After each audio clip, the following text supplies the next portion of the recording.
Welcome to Almost 30 Podcast. Hi, everybody. Welcome to the show. It's Lindsay and Krista. We're so happy you're here. Make sure you're subscribed. We put out episodes every single week, baby. We've been doing this thing 7 years. 7 freaking years. We changed. Never missed a week. I'm going to brag. Never missed a week. Never missed a week. Yeah. Which is a feat. It's a feat. It's weird because I can't imagine. It's honestly weird because I can't imagine missing a week. But I understand. I completely understand It's a feat, but it's such a part of us and what we do. I can't imagine. No shade to people that have missed weeks, but I think. Yeah. I don't know. I just understand. I mean. Yeah. If we didn't have support, we would have missed a week. Well, we were working full-time jobs. We had no support, and we didn't miss a week. No shade, but I'm a locomotive. I'm going to get to my destination. She's a generator. No matter what. Yeah, literally. Tell everyone. We're going to get there no matter what, even if it's hard. I'm really excited about this conversation with Dr. Shefali. This is one we've wanted to do for a long time. Her book, Radical Awakening, was one of my favorite books I've read in the past couple years. I think it's super powerful. I think she's super grounded. I really, really love her and her work. So it was really great to have her on to talk about her new book, The Parenting Map. And when I was preparing for this interview, I was just digging into some of her content and some of the things that she's been sharing and talking about. And she had this concept that I thought was really interesting that I wanted to share and kind of explore together because I don't know how I feel exactly about it, but the example was around women and their bodies. And women are so fearful of aging and fearful of actually accepting their body the way that it is, that oftentimes whenever we have something, say we have cellulite on our legs and we're like, saying, I have cellulite on my legs to a friend. And the normal thing is the friend to go, no, you don't. You have amazing legs. They look great, whatever. But she was saying that the more kind thing, the more conscious thing, the more truthful thing, and truth is the most important part, would be to say like, oh yeah, you do. And that's okay. Yeah. And it's like being okay with the actual truth of what is. And I felt like this a lot with just my journey, my body and my weight, where I think, there's a conversation around throwing away the scale, which is really beautiful. But for me, I had to really relearn how to love myself no matter what the scale said. So the scale and the number wasn't an issue, or the cellulite isn't an issue, or the sagging skin isn't an issue, or, whatever the beauty thing is or the body thing is, it's really our relationship to it. Yeah. So when we're actually really honest with ourselves and others about what is actually happening, it gives us a chance to love that thing as it is instead of trying to change it or trying to wish it to be something else. First of all, I think it's felt when... Yeah. So if you say, oh, I have cellulite, and you literally can see cellulite, and your friend is saying, no, you don't. Your legs are great. It's just such a weird disconnect between you and another person. And though you understand why they say that, it's not even a distrust because it's like, whatever, my friend's just trying to be nice. But it also creates an environment where the subtext is like, cellulite's not okay, rather than... it's totally okay. Yes, exactly. Like this is kind of a part of being human. People get it when they're young. People get it when they're old. Some people never get it. Like it just is. So I really, really love that point. And especially with your children. Oh, absolutely. Just being honest. There's many opportunities, I think, especially as women and in friend groups where these moments come up where you can just be honest and not play into kind of placating and insecurity and just making light of everything or whatever. And I don't know if it's just getting older, but like I can't do it. Like I will absolutely be complimentary in a truthful way to make someone feel good with that intention. But if someone says to me like, oh my God, like this highlighting job on my hair, like it is a wreck, I can't lie about it. So it might be softer than like, oh my God, it looks horrible, but like I can't lie anymore, which is I think a good sign. But I completely agree. Like how are we setting the tone and also setting the standard in our relationships in that way so that we can change physically, so that we can kind of be who we are in every season of our life and have it be okay. Physically and emotionally. I think that I agree with you. And in my relationships and friendships, I'm not in friendships anymore where anyone I know would be identifying with their hair. Right. So with the hair example, I even have one of our friends, Gina, got a highlight job that was just so whack. And she's like, oh my God, my hair looks terrible. I'm like, yeah, that's not your best, not your best one. And that's like and then we know that it doesn't make her ugly. It doesn't make her bad. It's something we can both laugh at and recognize the truth of. And then she can go fix it or do whatever it is. And my friends will do the same with me. Like, yeah, not your best photo or not your best whatever. And it's like, that is intimacy to me, is like being able to joke and laugh and not take ourselves so seriously, where we're like, I have to look perfect all the time and I have to be, you know, amazing, or I have to be all these things. It's like when people come up to me and they see stains all over my clothes because I eat and just like need They're like, are you a Krista Williams from Almost 30? Yes, I need like a bib. It's like, no, that's like just who I am. Like, it doesn't mean I'm good. It doesn't mean I'm bad. It is what it is. But I can even say, though, to be completely honest, that I can feel myself seeking people validating my fear when I'm saying things. So I can be like, oh, I don't feel like I look, you know, I just don't look good or whatever. There is a part of me that still definitely wants them to say I look good. Right. Yeah. And it's interesting because I think there is part of it where we also want people to remind us of the truth. Something with cellulite might be a little different, but it's like, if you have someone that's like, I don't feel beautiful or I don't feel all these things, it's fine to not. But it's also like sometimes when my friends say things, I'm like, whoa, the world that you see is so different than what I see. Yes. And so it's also a part of being a friend or part of being in relationship with people where it's not like where the truth is actually not what they see. You know, so they are seeing something that's true where, you know, my butt is saggy or my whatever, I have wrinkle on my face, and that's the truth. But then there's also the truth like, whoa, that is not like what I see. Yes. And I think it's a real friend when they can say, rather than like, no, you're so pretty, it's like, I wish you saw what I saw. You know, more of a grounded kind of conversation starter around like, what is this you're seeing? Or really, what is this you're feeling? And then byproduct seeing and just kind of projecting onto the mirror or whatever. Yeah, it is. What are you feeling? For me, I'm like, what am I trying to control when I'm going to my looks so much? You know, what is the feeling that I'm afraid of feeling? Because in the season that I'm in, I've noticed myself more concerned about how I look than I have in a long time, because I'm newly single, not dating or anything like that. But it's like, that means then that there's a currency that I need to have, which is being attractive, that will be part of my conversation and exchange with people that I'm dating. But for me, it's like, what am I trying to control or not feel or sort of prevent from being rejected or things like that? So I think looks a lot of times for women is a desire to control things. If we're feeling not loved or we're feeling whatever, it's like, then we're going to go to the wrinkles. We're going to go to whatever it is because we feel like we can control that. Yes. And in the season that you're in, like, one of the best parts of it is that there's so much unknown, but one of the scariest parts of it is that there's so much unknown. And so I think that's definitely, I just remember that feeling so vividly, that desire to control something about what's happening. And then also, and I think a lot of people will relate to this, whether they're single or not, but especially, you know, if you're single, there's just this feeling. And I just remember this anywhere I went. It's like, not that I was looking good everywhere I went, but I would have that thought of, even if I felt kind of like a, you know, trash bag, I'm like, oh shit, I could see someone that maybe I'm attracted to, or they could be attracted to me if I looked better. And there's this weird, just constant like internal feedback of the other person that we're perceiving when we're out in the world, when we're single, because there is that. And I'll just speak for myself. I just had that deep desire to meet someone, and it could be anywhere. And so then it became such an obsession of like, okay, what do I look like? What am I wearing? How's my hair? Et cetera, et cetera. Yeah.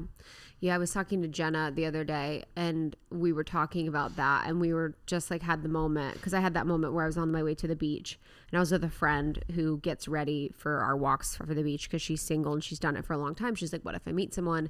And I was just looking like a trash bag, and I was like, this wouldn't stop them. Like my person, like this look wouldn't stop them. That's whatever I truly look like. And it's not like I'm perfect at that. I think my desire is like that, obviously. And the way that I want to up level my person, I perceive that part of that package that they will desire will be someone that looks a certain way. So obviously that's sort of a different part of that same type of paradigm, or a different way to look at it. But yeah, it's a whole thing. Well, thank you for going on that journey of exploration with us, all inspired by Dr. Shefali's work. That was a little bit from Radical Awakening. But again, today we're going to be talking about the parenting map, which is really powerful because whether you're a parent currently or thinking about being a parent, or even if you are not thinking about being a parent, this is important because understanding how you were parented, or lack thereof, is going to be really supportive for you in your healing journey and understanding yourself more. It's going to be helpful for you in romantic relationships, how you show up at work, how you show up at friendships. And I found this conversation to be really inspiring and exciting. I'm someone that wants to have children. I'm really looking forward to that. So understanding these types of things about how I grew up and how I was raised, to make sure that I'm not going to apply those same things on my children and have a clear idea of that is just so helpful. Because I think a lot of us say, I don't want to be like my parents. And we kind of say that, but we don't really understand what is happening or what we're doing. So to have a true understanding of those patterns so that we can not actually do that and have a plan for it, it's powerful. Yeah. Even during this conversation, I was kind of catching parts of myself, or maybe it's whether programming from my own parents or even just like society, where I was like, wait, but how do you discipline the child? Or, there's just kind of this immediate focus on the control. And so I thought it was really liberating to talk about how our purpose is not to control our child or to mold them into who we think they should be: happy, successful, competitive, all these things that we like dream our children to be. And it's really, the purpose is to awaken as parents through this relationship, through this like conscious connection with our children. So I was like, oh wow, I'm catching those parts that would probably unconsciously maybe slip into some patterns that whether I was parented with or just kind of observed consistently. So I thought it was so powerful. We talk about the over-identification with being a parent and a savior. We talk about breaking the generational cycles. We talk about the ego and how that stems from our childhood wounds and how that shows up in this dynamic. We talk about other ways to discipline, kind of what discipline can look like, which I really, really loved and hadn't thought about. If you're disciplining your children around the iPad or like having too many cookies, it's like, how do we create the conditions so that that's not really happening? And her number one is through connection. Yeah, connection over control.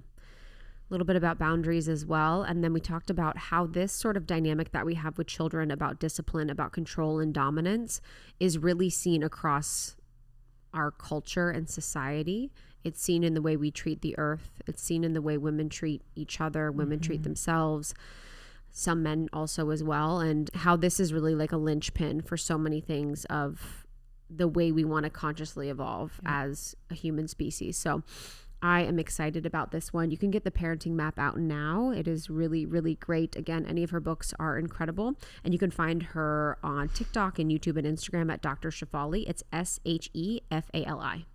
Thank you for listening to Almost 30. We so appreciate your listenership. And if you want to learn more about what we do over here, we have an incredible community. If you're someone who is just on their path and awakening, or maybe you're awakened and just seeking like-hearted friends, we have a membership that we're super, super proud of and always excited to pour into. And you can join at any time. So you can learn more at almost30.com/membership. Yeah. And then we have programs like the Life Edit, Sacredness of Being Single, the Law of One, and we also have support for podcasters. So if you're a podcaster that has a dream and vision, we can help you launch your show. We can also help you grow and monetize, which is something that we've done from the ground freaking up. So it's all at almost30.com, and then Almost 30 podcast on Instagram and TikTok. Both have been popping off, and we're excited to see you on the grams and the TikToks. Enjoy this one. We'll see you soon. Enjoy. I am going to introduce you to a product that will unlock the potential of your body and mind.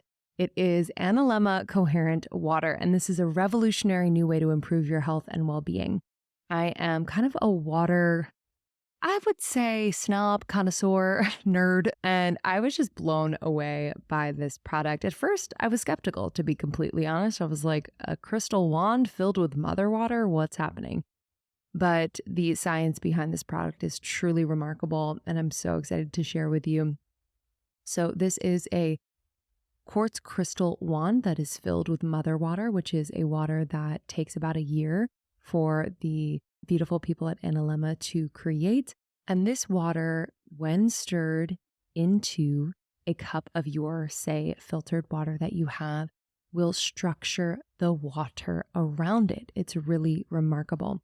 The scientific studies are plenty, but one of them was really wild. Analemma has been clinically proven to significantly increase ATP levels. So this is the mitochondrial energy of your body. So ATP is directly responsible for powering the majority of cellular processes in all living things.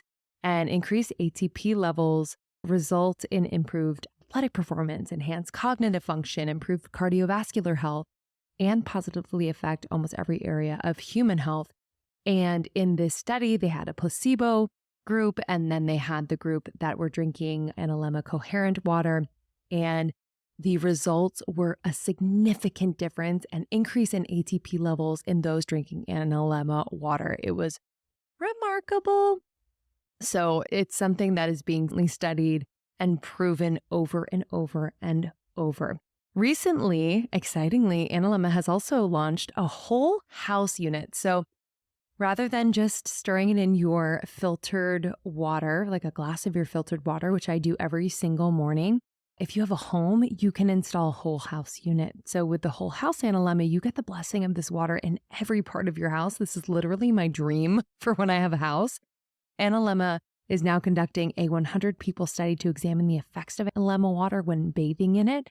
And the early results are phenomenal. Every individual in the study up until now experienced a significant improvement in many cardiovascular markers such as cardiac output and stroke volume. So imagine having more energy, a healthier gut, a clearer mind, and a youthful body. With Analemma water, it all stops being a dream. So take the first step towards unlocking your true potential and try Analemma water and revolutionize your life. I'm so excited for you. Visit coherent-water.com. Every purchase comes with a 100% money-back guarantee, which is amazing. So you can literally taste the difference risk-free. Coherent-water.com. Join the water revolution. Join the water revolution with code almost30 for 15% off. Almost 30 is the code, 15% off at coherent-water.com. This episode is brought to you by BetterHelp. So I have talked to so many of you in my DMs about therapy and just the incredible value and effect of investing in yourself and investing in therapy. And so many of you have tried BetterHelp and had so much success. And I'm excited to talk to you about it here. If you're someone that has put off starting therapy because you're just unsure if do I have enough problems? Is it severe enough? Do I even need a therapist? What are people going to think? Will they think there's something wrong with me? I hear you, but let me tell you, we live in a day and age where there are so many stressors. We live in a day and age where we must break the cycle in our families. And therapy is all about deepening your self-awareness and understanding, which can really support your successes, your relationships, and so much more. So BetterHelp connects you with a licensed therapist who can take you on that journey of self-discovery from wherever you are. All of this is done online, which is just so amazing. It takes out any of the friction, any of the excuses. And I'm just so happy to introduce you to this opportunity. If you're thinking of starting therapy, give BetterHelp a try. This is totally your sign. It's all online. It's convenient, flexible, suited to your schedule, and it's affordable. You just fill out a brief questionnaire and get matched with a licensed therapist and switch therapists at any time for no additional charge. So discover your potential with BetterHelp. Visit betterhelp.com/almost30 today to get 10% off your first month. That's betterhelp.com/almost30. Well, we're so grateful to have you. Thank you for coming on Almost 30. We're really excited to talk about the parenting map. You are someone that is such a leader and someone that is so heart-centered in all the work that you do. And your work has deeply impacted Lindsay and I and so much of our community. And I'd love to talk about this book in particular because you've written other parenting books. So why did you feel like there was this desire to create this book, the parenting map in particular? Well, because raising children is so deeply maddening and difficult that I had to write yet another book. But this book is slightly different. It's the how to of my other books. My other books were the what and the why. And this is truly a step by step, very pragmatic, concrete. I lay out 20 steps with practice exercises to help parents raise empowered, resilient, and secure children, who feel worthy. We all want that, but no one taught us how to do that. And no one sent us to school. We don't get a degree. There's no continuing education. That's it. We were told that you will just know how to do it. And that is a lie. That is the biggest lie of parenting, that you just know. What a bunch of bullshit that is. So when we realize we don't know, like after minute 6, right, of giving birth, we're like, oh, maybe there's something wrong with me because I don't know and I don't want to be left alone with this thing and I'm terrified and I'm all exhausted and no one told me I will feel all these things. And the lies out there, which are that, oh, you'll just automatically know how to bond with your kid. You'll just love it every minute of the day and night, endless nights. No, not true. You will just, intuitively know what your child needs. No, not true. You will just love it right from the start. No, not true. And so parents are set up in such a cruel way that reality then feels like a failure.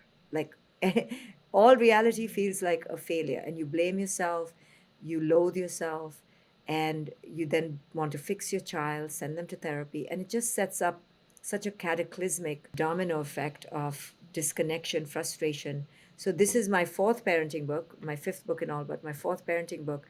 But this book, I think, will change the world because it will give parents the empowerment and the know-how that they have been yearning for.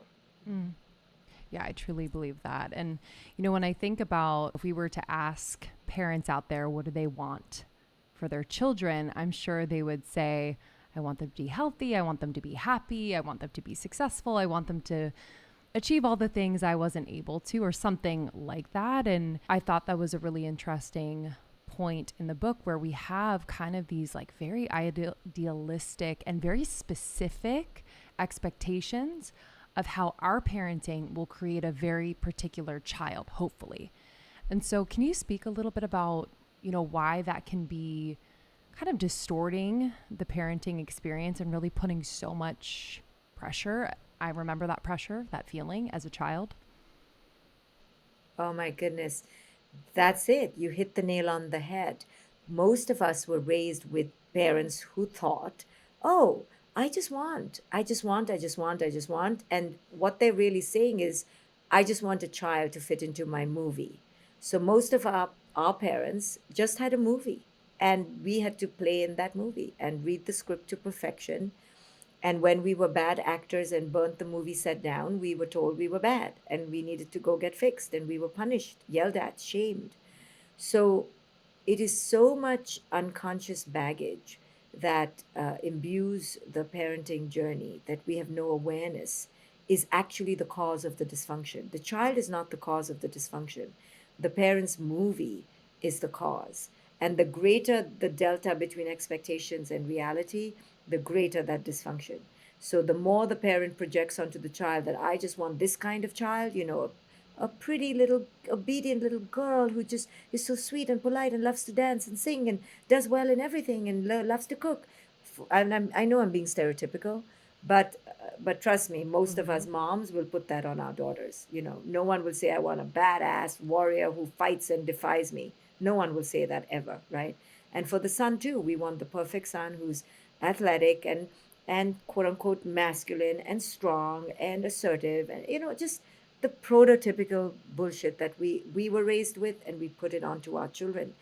So the more stringent we are though in that fantasy, it's actually an indication of our unconsciousness, of our lack. The more we want our children to be great is because we want to feel great. And the reason we want to feel great is because we don't feel great. And we're using our children to meet that expectation. This is what was done to us. We were all raised to be instruments of our parents' fancy and were fine tuned, and overplayed and overparented to become that. So We had an authentic self, we were abducted from our authentic self, then we went through dysfunctional relationships and addictions and wrong careers and down the slippery slope, and then we reached rock bottom, and then some of us maybe went through an awakening, and then we found ourselves again. But really, all of that was unnecessary if we just were parented consciously. And that's what my work helps parents arrive at. It's not an immediate solution, it takes a long time. But you inch your way into greater and greater consciousness. And with each inch, you release your children to be who it is they are meant to be. I would love to talk to the women of our community and audience that aren't yet parents and do not yet have children, because I think so much of your work, when I was reading through it, was so powerful for me because I was able to look back at sort of the patterns that I grew up in and sort of the patterns that I potentially would work through on my children or potentially put my children through. So I'd love to talk about, for those people that are not currently parents, how this work would be really helpful for them. Yeah, I wrote this book really for any human being who's interested in awakening and to look at their parenting patterns from their childhood. So, the entire stage two of this book is about identifying patterns, your ego patterns, your parents' ego's patterns, your partner's ego patterns, and your child's ego patterns. Because we were all raised to be abducted from our authentic selves. So, we all had to wear, most of us, I've never met a human being who stayed authentic, had to wear masks.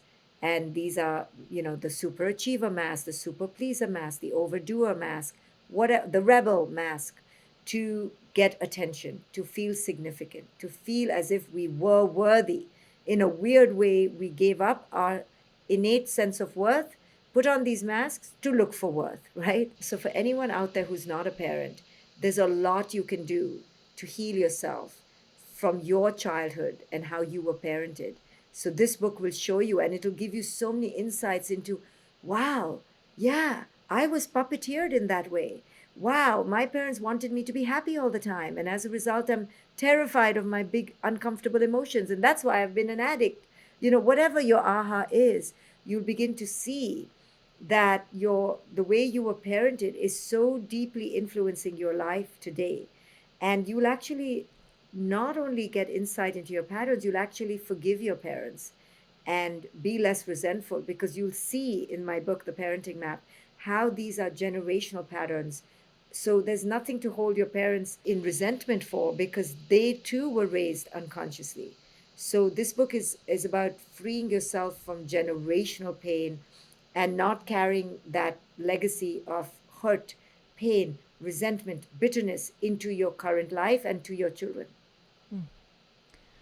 And allowing your child to be who they truly are. I think there is maybe a thought or a fear in parents that want to also bring in some form of guidance and discipline so that their children remain safe, they remain on track, et cetera, et cetera. So I'm curious, how do we strike that balance? Because obviously children come into this world, especially as babies, like dependent on us, literally. And so what does that balance look like so that we can allow our children to be who they really are and really continue to become who they really are? Great question. So, when people often hear about my work, they immediately think that because I'm telling them to not be in so much control mode, like give up control, they think now I mean sex, drugs, and rock and roll, right? Like there's no boundaries. But you and I know that truly conscious people who've done a lot of work on themselves are actually very boundaried. They have a lot of boundaries. They have boundaries around how much they eat, how much they drink, how much they don't exercise, how much they allow for toxicity in their life. As we awaken, we become more and more disciplined internally.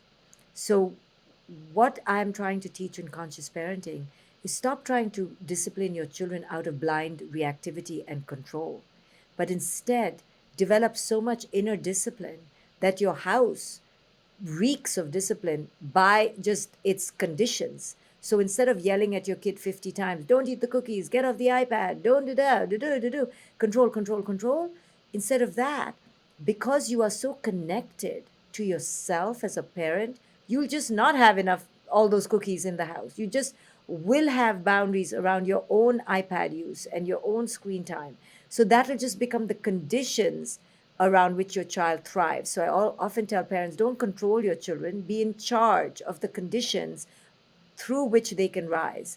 Take care of the conditions. Don't worry about the child. If the child is in the right conditions, the child will thrive. Stop micromanaging the child. Don't tell your child not to have alcohol or that alcohol can be toxic for you while you're like the biggest beer guzzler in the world, right? You are the conditions. You are creating the setup. So just create the setup. Focus on the conditions, what you have control over, and then the child will most likely fall into line, right? If all of you are watching TV together and interacting together, your child is not going to perhaps want to go to the room and play video games because you're connecting. So I talk about connection before control. When you connect, you create this environment that your child wants to come home to. Your child will actually not stay out till 2 o'clock at night because they'd rather be in your home with you because you've created this lovely container for them to thrive. They feel like you are their best cheerleader. You are the safest place for them. You are the most, freedom giving parent. Why would they fight that? Rebellion occurs with too much rule making, not with freedom. When you have freedom, they won't rebel because you're lovely. So we've been doing it all wrong. And I teach in my book, The Parenting Map, how to do it right. And when you do it right, parenting becomes joyful, lovely. You and your children have a lovely relationship. Not that there are no challenges, but it's less stressful because we're focusing on the right things. I think part of being an adult is getting a pajama set that you absolutely are obsessed with and then get it in different colors so you can wear it every single night. And I found it and I'm so excited to share with you. Krista and I are obsessed. We were wearing it so much the last time we were together in LA. And it's from Cozy Earth. So their line of women's loungewear has these effortless silhouettes designed for everyday wear and comfort. And it's made from premium viscose from bamboo. This is unique to Cozy Earth's women's pajamas, and they are so soft and temperature regulating. I don't like to be hot at night when I'm in my pajamas, and I have stayed cool and comfortable. I literally cannot say enough about their loungewear. So I specifically got the custom bamboo pajama set in stretch knit. I got it in black. It's super chic. I've been getting a lot of compliments. I shared it on IG the other day. They have a bunch of colors. They have short sleeve. They have long sleeve. They have different lengths. They have all different sizes. And they also have a set that comes in shorts. Y'all, I need you to go right now because you are going to thank yourself. I know sometimes we stop when we're like, no, I don't really need that. Oh, no. This is something you don't know you need, but you need. And Cozy Earth also has bedding, which I just refreshed my bedding with Cozy Earth. And wow, they have luxury pillows, sheets, blankets, and so much more. And I just cannot say enough about how comfortable the bedding is. It's timeless and beautiful. It's like well made. But I just really love the way it feels. I'm kind of picky when it comes to bedding, but this bamboo sheet set is so incredibly soft and temperature regulating as well. So I'm really excited for you to go to Cozy Earth because get this, the discount that they provided is insane.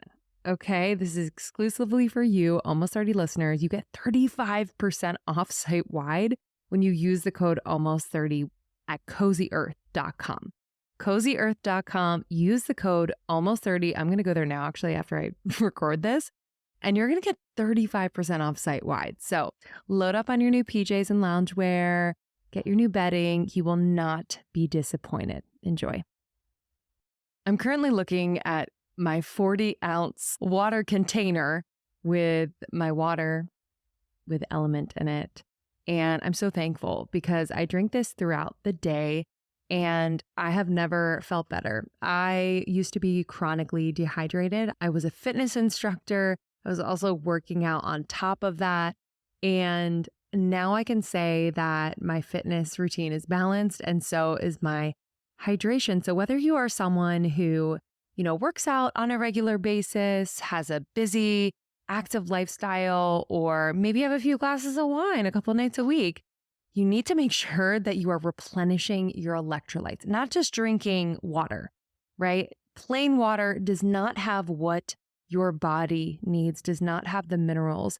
So Element is a really, really tasty electrolyte drink mix with everything you need and nothing you don't. So that means lots of salt with no sugar. So if you are in the crew of drinking an electrolyte drink that I shall not name out there that has a lot of sugar, this is going to be your favorite way to replace that. This is science-backed electrolyte ratio happening in these packets.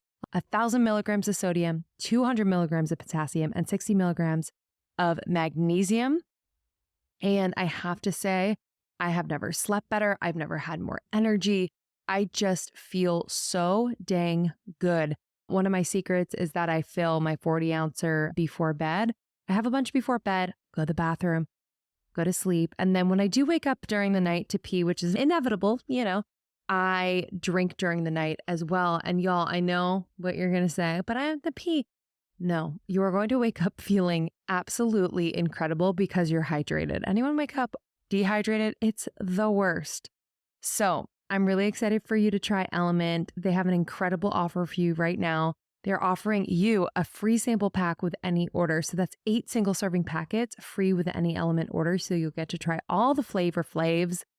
My favorites are raspberry, orange, and watermelon, but they have some amazing ones. My hubby loves chocolate. My hubby loves the citrus. So get yours at drinkelement.com/almost30. That's drinklmnt.com/almost30. This deal is only available through our link. So you must go to drinklmnt.com/almost30. A lot of what you talk about, and even the example you gave in the beginning of the book of you and your daughter's day at the park, really speaks to the amount of embodiment or the amount of our own conscious awareness we have of our feelings and emotions, and being able to self-source, a lot of our energy or a lot of our validation, and being a conscious person ourselves. So for people listening, what would you say to them about their journey for becoming conscious themselves and becoming aware of their own patterns and processes as they become parents? Because that will be the foundation of how the relationship with their child is born. Yeah, beautifully said. You said it. The more we self source, the more we look inward, the more we heal ourselves and become whole. And what that really means is how much have we accepted ourselves with our limitations? This is not about being pristine and not having limitations. This is about being whole with limitations. The more we do that, the more we will enter all intimate relationships with this energy of, okay, you are not completing me. I don't need to use you and this relationship to feel better about myself. I stand on my own worth, in my own purpose, with a clear mission for who I want to be. And you and I are interdependent for sure, but I'm definitely not sucking on you to get my needs met. Now, that parent is a healthy parent, and the child of that parent will grow up knowing that I can fuck up, but I'm not going to destroy my mom because I'm messing up. She's okay. She'll always stand by me and give me guidance, but her sense of self or worth is not dependent on my fuck ups or not. So, what freedom then that child has to be in a bad mood or to be going through their own pain without feeling like, oh my goodness, my mom won't be able to handle it. And so many of us grew up with that burden. Oh, I better not tell my dad that. He's going to be so angry or he'll be so disappointed in me. So we cut ourselves off from our parents because we didn't want to have them face pain. We shouldn't have to impose that on our children. Children don't have to be burdened by that. We need to be okay within ourselves no matter what our children are going through. So there's this adage, you're only as happy as your least happy child, is rubbish. You shouldn't be as happy as your least happy child. How is that going to be helpful? Sure, it's painful to watch your child go through something painful, just like a kindred friend would find that painful, but not more than that. Our sense of worth and joy needs to be self sourced, self garnered, self initiated. And that's a healthy parent. And that feeling not whole and finding a wholeness in your child's accomplishments or just like how you are as a parent, you know, that over identification with being a parent, and also, as you say, being like a savior. I guess like where, so just so we can understand like kind of the tracking of that and better understand our parents, does that come from their childhood? Is this something that was kind of they were indoctrinated into in society? I guess where does that come from, that over identification with being a parent and a savior? Two pathways for that to be so solidly ingrained. One is we were raised with ultimate superiority in our parents. Our parents thought they were the ultimate know how. They had that energy about them and they controlled us, and we had to fall into line or else. So now we carry that as the model, right? So one is through direct experience, observing it in our parents, thinking that that's the way to be a parent. And then culture definitely clearly tells us, that's the second stream, that no, as a parent, this is your identity. You get to manage the situation. Your child's moods, feelings, interests, hobbies are yours to control and produce. You get to curate this masterpiece. So go ahead. And then when your child doesn't do what you say, culture has told us there's this thing called parental discipline. I mean, parental discipline is a glorified, legit institution. It's so toxic that we parents have given ourselves the freedom to unsupervised, unrestricted, unmitigated access to our children's body parts. And we can shame them, yell at them, curse them, abuse them, and spank them, slap them, and do what we want with their body. And it's glorified as a legitimized way of parenting. In fact, it's the thing you should do. And I can tell you, I raised my daughter without punishment. Yes, I did lose my shit on her. And for that, I have atoned and redeemed many times over. But because I had to awaken. But that's about it. I mean, I wouldn't dare touch her body.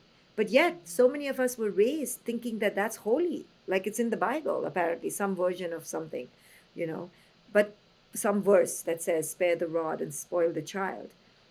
Actually, I look at it as, yeah, spare the rod and spoil the child. Go ahead and spoil the child. Go ahead and take care of the child so much. But of course, people read it the other way. Like, if you spare the rod, you're going to spoil the child. So we think it's our quote unquote God-given right to use the rod on our children, and that means all sorts of control, manipulation, abuse. It's okay, and I call that bad parenting, lazy parenting, toxic parenting. Under no means do it at all parenting.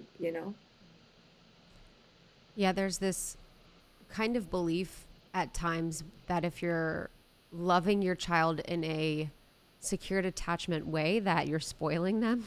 It's kind of sad in our culture that sometimes we see people, or people see people that are deeply connected and committed to their children, and it's seen as something that's bad. It's seen as something that they're going to spoil them, or, it's going to be detrimental to them. But the conversation around body, I'm really glad that you mentioned that, because that specific point makes me think about consent as a topic. But the topic that I wanted to talk to you about as it relates to body, because our audience is mostly women, and we've had a lot of conversations around body and body neutrality and body acceptance, or whatever it is.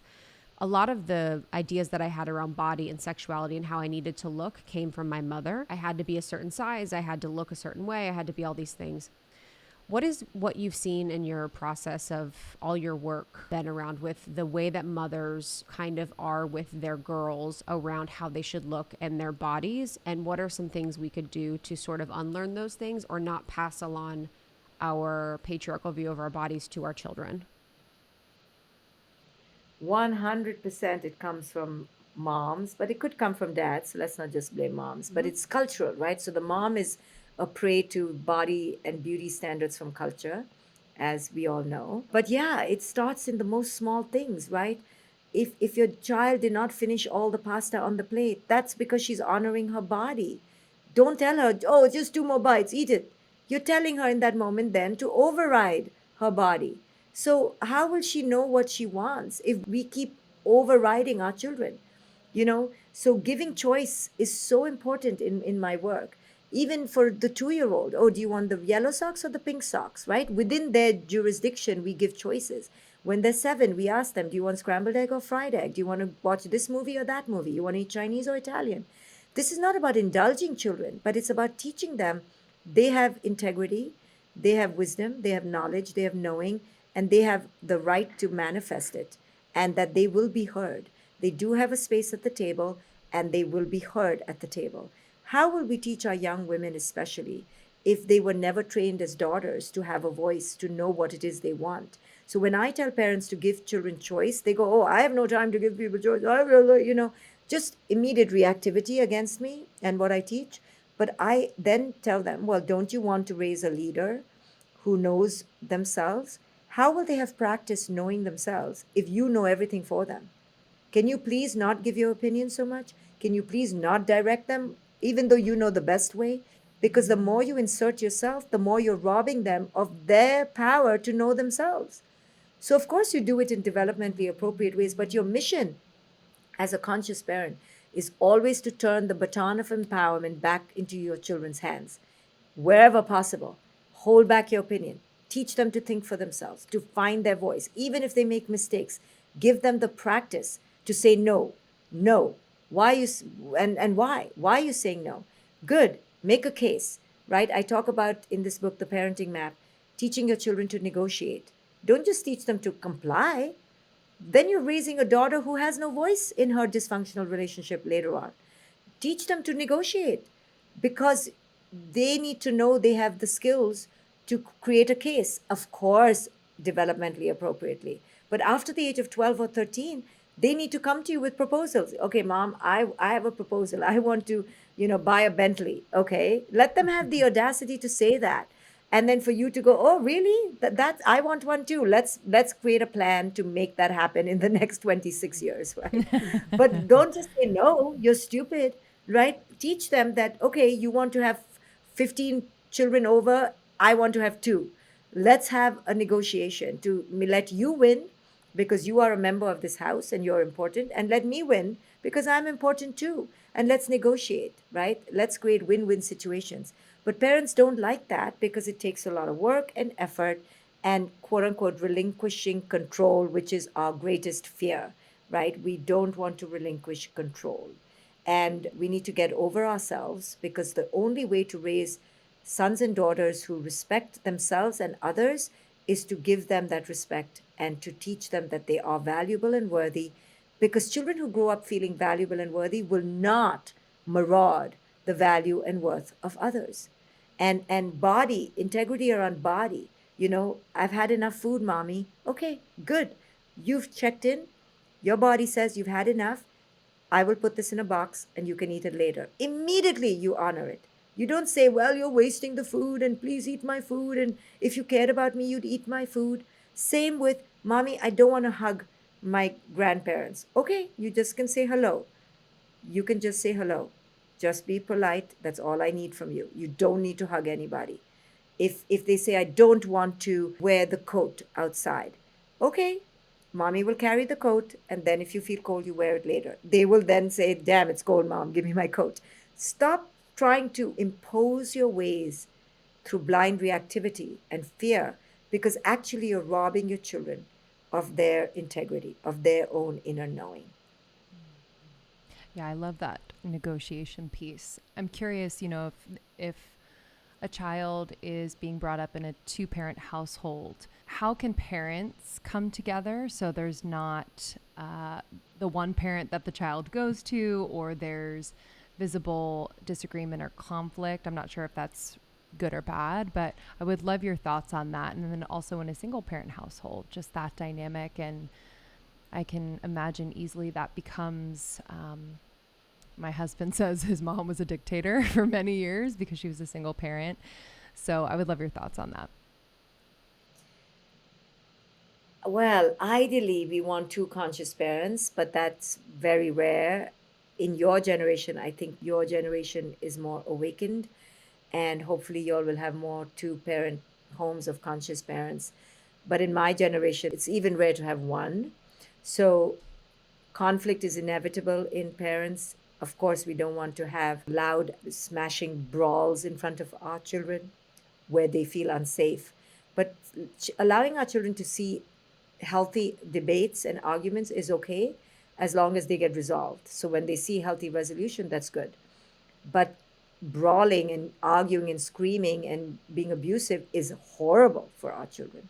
So we want at least one parent to be conscious to protect the child against the other parent's unconsciousness. And we do the best we can within what we have. And if we need to leave because the child is unsafe, we need to leave.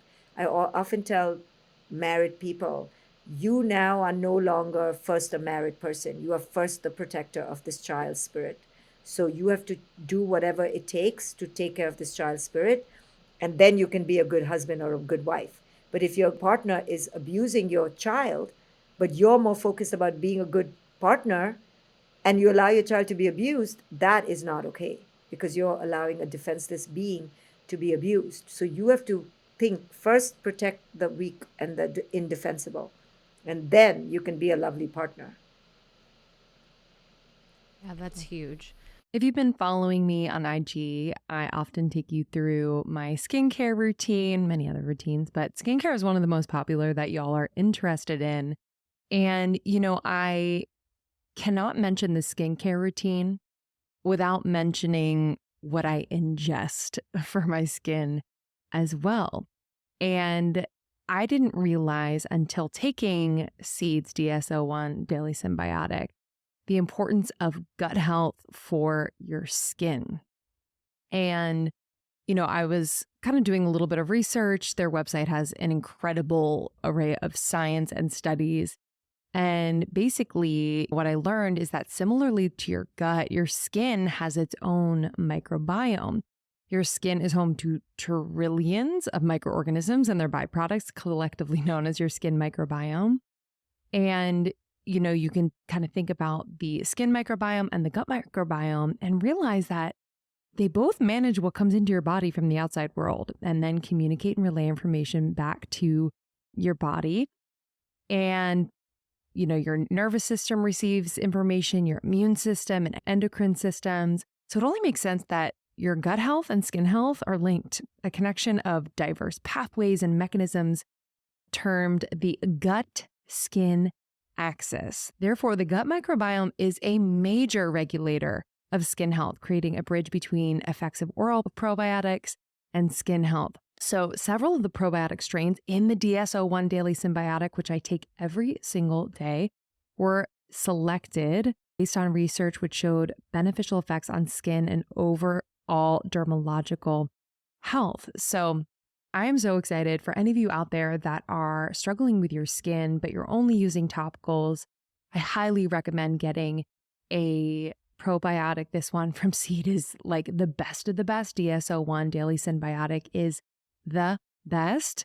You can support your gut microbiome and also your skin microbiome. I have glowing skin, I am proud to say, and I get compliments all the time, and that wasn't always the case. I had acne for a long period of time. I had skin issues, and this has been such an important part of my skin health routine. So, my loves, I'm excited because you get a discount, baby.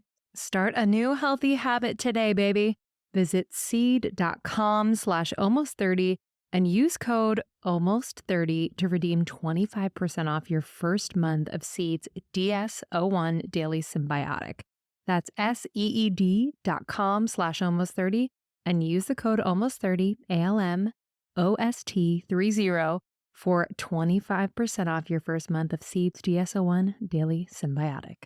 I think a lot of our community we've had this conversation a lot where a lot of them feel like they're on their conscious journey, they're on their awakening journey, and they don't feel like their partner is on that journey with them, or they don't feel like they're growing at the same pace. And I think that could be spiritual ego, of course. When we first have our awakening, we're like, yay, everyone else needs to be doing exactly what I'm doing. But I do feel like there's a lot of women in particular that are seeking to become more conscious, and they are in relationships with partners maybe that aren't as conscious. How does that affect a child when you have that dynamic? So say in your example, we have something happening where there's an unconscious parent, whether it's the male or female, whatever the partner is, and then there's one that's conscious. Do they see the discrepancy, and does the inconsistency affect them negatively? Yes, they do see the inconsistency. Yes, it's not ideal, but it's better for there to be one conscious parent than zero. So the conscious parent will just have to do more work to explain to the child gently that it's not your fault. Sorry, we're two different people, but you are good. The child needs to hear it's not their fault. They are good, they're worthy, they should not worry, and only a conscious parent can do that. Now, what to do? And then the conscious parent, if it's unbearable, can make the steps to leave that relationship because it's more toxic for the child to have that presence around. I did want to talk about just examples of discipline, healthy discipline or healthy guidance that we can provide our children so that we're not just kind of projecting onto them or trying to control them. So, can you give some examples for people? Sure. So, first, before we even think about what we should have rules about, we need to ask some questions. We need to ask, what is this rule for? Is it for their life, to enhance their life, or is it to enhance my ego? So I talk about ego enhancing boundaries and life enhancing boundaries. And most things you'll see are ego driven. Play the piano for 16 hours a week. Okay, who said? Why? Who said the piano is going to make any difference in this child's life? It's wonderful, but is it necessary? It's not necessary. So most of our boundaries are around irrelevant, unnecessary things that then become wars in our house, and then we tell the child that they're disrespectful, but we don't see how we've set up a stupid rule.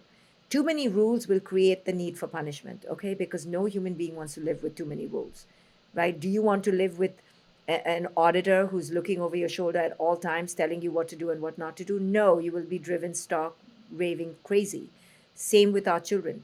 Pick your rules. Have the fewer rules to break, the fewer rules to correct. Everybody's happier, right? Instead of rules, I talk about connection, right? Make everything so much fun and connected. Bath time is fun. Brushing teeth is fun. Going to bed is fun. Everything is done through the language of connection. So then the children are not breaking rules, right? I did my entire child's adolescence without curfew. Why? Because again, I knew that she was with good friends. They're all wholesome. They're all mostly hanging out in somebody's house. They're having fun. They will come home on time. And within the group, there was this ethos that we have to go home and sleep because we like ourselves. We don't want to be tortured the next day. So I never had the rule. I kind of gave a vague thing, come home by whatever, midnight. But I didn't create these boundaries, which then she would inevitably, naturally break because of life. And then I'm feeling all upset. So people often have rules. Dinner is at 7:12, and then bath time is 7:42, and then we have to be in bed by 8:45. So when we set it up so rigidly, we are creating havoc by the fact that we are rigid. Or we have another rule that everyone needs to sit at the table. Okay, great aspiration, but try getting a 4-year-old and a 2-year-old to sit at the table. Why even have the rule? If we're all together, what does it matter if one is on the floor in the bathroom and one is on the floor in the kitchen? It's all together. I mean, unless you live in a megaplex mansion, which in that case you should be reduced to one bedroom apartment because you don't want a megaplex mansion with children, right? You want to be in one place. So who cares if your child is sitting on the floor versus sitting on the chair? We create these stupid rules and then we set ourselves up for failure, right? Be vague. Everything should be ish, 7-ish to 8-ish to 9-ish, as long as we just get into bed in one piece, right? And not screaming at each other. Just have fun. Many parents don't want to sleep with their kids. And I always say, if your kids are under the age of 7, just go into the bed with them and fall asleep. That's it. That's bedtime. And then your kid will fall asleep because you're boring. You're asleep. And then you get your nap, right? Stop fighting with your children. But I will give you a tip if you ever choose to become parents. Do not let them come into your bed because it's like the guests who never leave, they will never leave. So you That want to was go me. to the other person's house so you can leave. Okay, go to their room. All I'm saying is relax. There is no need to discipline if you just are connected. Right now, what do we discipline our children about? Let's see. Let's talk about your toddler hitting you. Okay, do we need to discipline that or do we need to understand that toddlers don't have a brain yet to regulate their emotions, that they only speak through play or hitting? They don't have regulation. So what do we discipline? How do we discipline a 2-year-old hitting someone? I mean, really, do we put them in the corner? Will that teach them anything? No, that's only going to teach them shame because they didn't know what they were doing. They didn't mean bad. So we gently talk about nice touch. This is nice touch. Look, I love it when you love me. And gently we teach them. It'll take like 16 months for them to learn nice touch because they just are impulsive. They're not bad. They're not evil. So suppose your 5-year-old says, I hate you. You're the worst mom. Okay, really, what are we going to punish that? Spank the kid and really become the worst mom? In every example I can show you, that connection is the only way. Understanding, compassion, leaving the room, letting your child calm down, regulating yourself. So I talk about all this. I give so many examples in this book, The Parenting Map, about how shaming, yelling, screaming, spanking, and punishing is never the right way, ever. Yeah. I'm just thinking back to childhood. It wasn't terrible, but those moments of just feeling like, why am I being punished? Yeah. For Exactly. having a feeling, one of your points I want to repeat is it does really, I keep hearing the word lazy. It is such a lazy way to parent because it does take time to sit down and say, oh, like, why are you hitting mommy? Or teaching them nice touch. Like that takes time and effort and patience, which I think a lot of people, they might think they have, but when it comes down to these moments where there's heightened emotion, but then also a call to connect with your child, they really don't have and must practice it. So yeah, I just think that's so powerful. Did you as a parent have to swing the opposite way in order to come into more balance? Like, I guess, what was your kind of turning point as a parent, if there was one? I saw myself parenting unconsciously with ego and screaming because I thought it was my right to get my way. And when I saw my 2-year-old buckle under my anger, I woke up. I realized, what the hell is wrong with you, Shefali? Like, are you insane? Yes, I was insane. But I was so deeply in my conditioning, I didn't even know. But I'll tell you, there were clues, right? She didn't like it, but I didn't like it. I didn't like it. I didn't want to yell, but I didn't know any other way. I thought that's what you do. If the kid doesn't listen, you yell at the kid, or you can dominate the child and you can, control them. So when I saw how much my child didn't like it and how I was causing her spirit to just get so crushed, and that I didn't like it, it was giving me indigestion, it was giving me palpitations, it was giving me so much guilt. I was like, F this, I'm doing something different. And I then came up with conscious parenting. And at that point, there was no one talking about the parent's ego. And I was one of the first ones, and it was very bold and very scary to go out there with this message because parents are very defensive. Your generation is different because of all this work now we've done. You can break ground now. But back then, I didn't have social media, I didn't have the internet. I had to like go one parent at a time. But then as parents began realizing, then they were like, wow, you're right. It's me. And then actually it's liberating because, when you realize that you can do something about it, that's so much more empowering than keep on waiting for your kid to change or your partner to change. Yeah, I think that's the motto for life. It's being the change.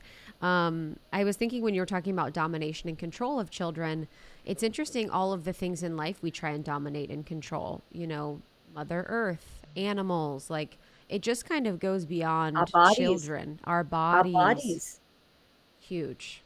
everything, every success, we're trying to cheat our way to be so perfect by control and domination. The whole toxic masculine paradigm is control and domination. The healthy masculine paradigm is assertiveness, protection, power.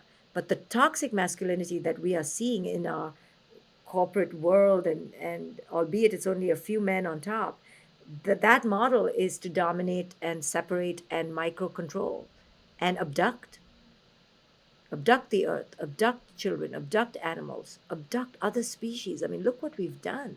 We have literally taken over the Amazon, we've taken over the oceans, we've taken over land, we've taken over the trees, birds. I mean, that's how this model is so toxic. It's not just about children.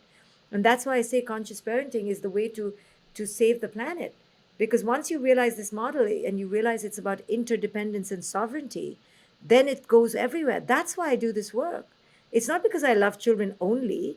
It's about changing the evolution of this planet because we are destroying our planets with this God complex, which we see in parenting the most. So we raise our children with superiority, control, and domination. The child then raises their children with superiority, domination. Then we go out in the world and we have industries and corporations which are based on domination, control, and superiority. And that it goes on and on. The human species is plagued with superiority, domination, and control and separation. And we are the worst in doing that. I mean, I know no human likes to think of themselves like that, but we are really quite toxic. I'm being polite here. I have a lot of thoughts about how Homo sapiens are so evil and toxic, or can be. And we are trending towards being more that than being the other way, which is what I teach in conscious parenting, which is about conscious living. And where you're seeing the trend is going more that way. There's no stopping that trend. Yeah, I pray. I pray for more people to just kind of take on that really like innate right to explore their consciousness, to awaken. But I wanted to ask just a really simple question about the parent-child relationship and what the purpose of it is, because I think people have a lot of ideas of what a parent and child relationship should be, but I'm more so wanting to hear about like for the parent, because I think they kind of relinquish, oh, it's not about me, it's about the child. So I would love to know the purpose in your words, your idea. Yeah, thank you. So the purpose is really for the parent to awaken themselves. And I write, made this book serve as a wake up call to all of us parents so we realize that our children are never ours to own, nor to control, manage, produce, or create. Their presence is bestowed upon us for one reason only: to ignite our own inner prophetic and profound revolution. May we all heed this call so that we can free them to be. So that is the role, to ignite our own inner prophetic revolution so that we can set them free to be who it is they came ready, inherently destined to be. Beautiful. Well, setting ourselves free and Mother Earth free is the mission, and setting our bodies free, Yes. all of that. But I'm really grateful for this conversation and your time, and your work, again, is so profound and so accessible. So thank you for doing what you do. Thank you for coming on the show. I'm really excited for everyone to get the parenting map, and I learned a lot today. Thank you, Dr. Shefali. Thank you. Thank you so much, Dr. Shefali. Again, the book is The Parenting Map, and it is out now. And thank you to our sponsors for this episode. And if you're new to the show, Krista and I vet brands. So we're only bringing you the brands and experiences that we love and believe in. You can find all discount information in the show notes as well as on almost30.com. We love you guys. We'll see you soon. Bye. Bye.